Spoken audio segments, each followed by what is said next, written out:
any pastor that's a head pastor that has other pastors that the training and teaching, if they're not praying for them or teaching them these things, you're not good. They're not good, doing a good job as a pastor. Here we are. Praise the Lord. This is the day the Lord has made. I will rejoice and be glad in it.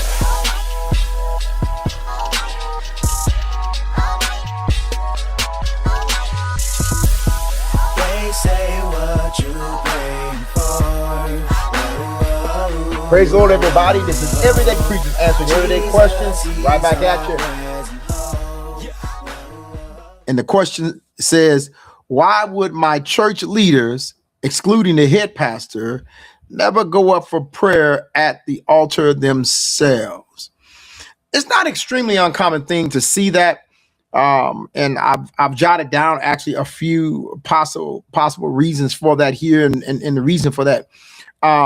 Possible reasons, and I'm not saying this is an all-encompass, this is, the totality of it, but certainly this gets into it. Some of the reasons you may not see leaders at the altar is their perception of their role of leadership.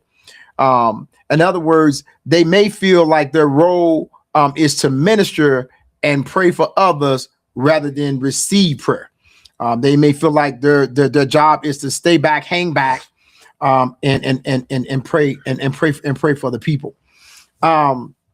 They may have a concern about the appearance. They may think that that if they go to the altar, they may be concerned that that the members or the people in the congregation may think they're weak or struggling in some way. Because first, and struggling in some way, and so therefore they may feel like that person or persons may lose confidence in them.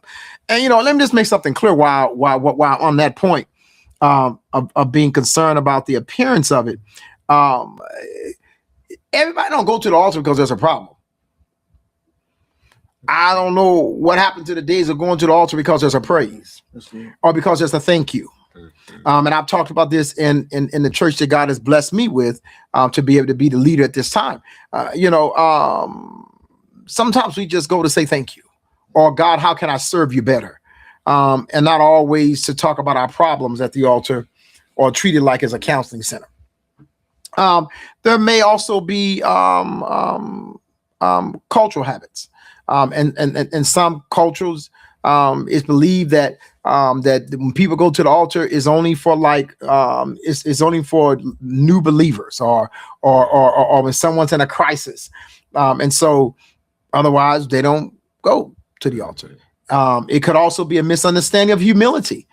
They could think that leaders may think that seeking prayer publicly undermines the authority, the power of God that has been given into them, rather than realizing that it models dependence on God. Now, I don't think by any means that a leader should always be at the altar, but I also don't think by any means that a leader should never receive prayer. Another possibility is that they don't go to the altar because they're okay. Another possibility, maybe they don't go to the altar because they getting prayer. Maybe they getting prayer somewhere else, or they got prayer before they went up, or maybe they get prayer before they come out. To the congregation. So we must assume those possibilities, because any leader, we can call them head pastors, whatever you want to call them. There's no real biblical word for in the Bible talking about head pastors, senior pastors, and all that stuff. There's no biblical to that, but I'll use your wording. Maybe the head pastor prays for them, before they come out. Any pastor that's a head pastor that has other pastors that the training and teaching, if they're not praying for them or teaching them these things, they're not doing a good job as a pastor. Like in the ministry we're at, I minister to the leaders all the time. Every single time we meet for church, the minister to, sometimes it's a prophecy, sometimes it's just ministry, sometimes it's some counseling. Amen. I found that prayer is outstanding, but I think, and I'd like to get y'all's opinion on this, gentlemen. I got some scripture I want to read, but I think that prayer is outstanding, but I think that counseling has been undermined.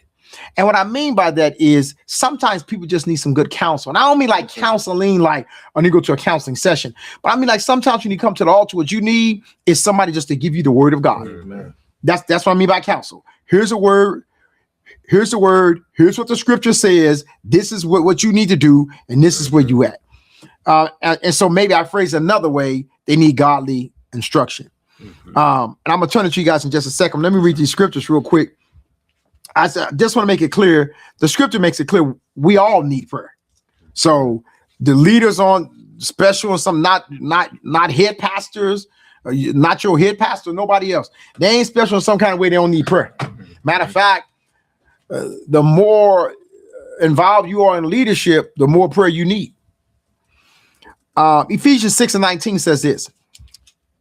And pray also for me. Pray also for me, that freedom of utterance may be given me, that I may open my mouth to proclaim and boldly the mystery of the good news, the gospel. That's Paul speaking. Matthew 26:38. Then he said to them, my soul is, this is Jesus, my soul is very sad and deeply grieved, so that I am almost dying of sorrow.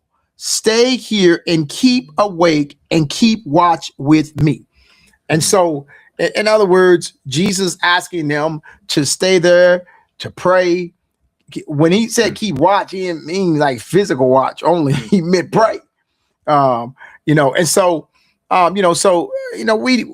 we all need prayer. Leaders are no exception to that. But again, there are several reasons, as I mentioned, as to why leaders may not be going up for prayer. And I'm not saying that some of those reasons are valid and some of them are not very valid. So anyway, I don't know if there's any questions there, but I'm gonna turn it over to them and see what you get to say. Yes, sir. And I was thinking about Proverbs 16:16, just being, in our ministry and us meeting, so often as we do, before the service. It's just so much wisdom that goes forth that at the end of the day, if you apply that wisdom, you apply those scriptures and you receive it, it's like you're getting prayer there, because of the word of God is alive and active when we're in those settings. So I just want to read this really quick because it kind of what made me think about it. Proverbs 16:16 is the Amplified Classic. How much better is it to get skillful and godly wisdom than gold, and to get understanding is to be chosen rather than silver. And that's just kind of what I think about when we have those meetings, to be able to just get the wisdom that we get from you behind closed doors, and even the correction behind closed doors, in order that we may continue to lean and trust in Christ and not in anything else. So I think in that area, I think that's one of the things that kind of more so stuck out to me. Not that we're exempt from prayer.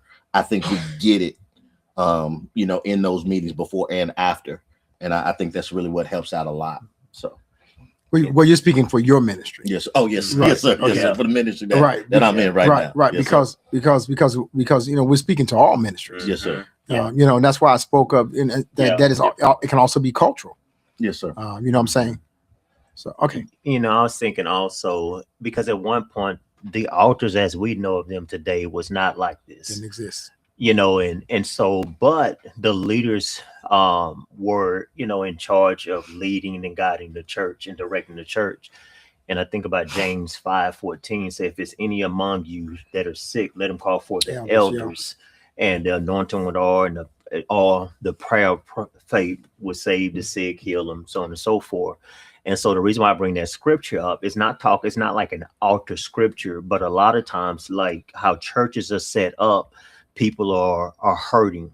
They're sick emotionally, they're sick physically, and they have these different issues. And then as they come to the altar, it gives those elders of the church an opportunity to pray with them and to help strengthen them, because and Paul put it this way. He told Timothy, don't put a novice in leadership position. Yes, sir. Why do you say that? He said it should be someone that's mature.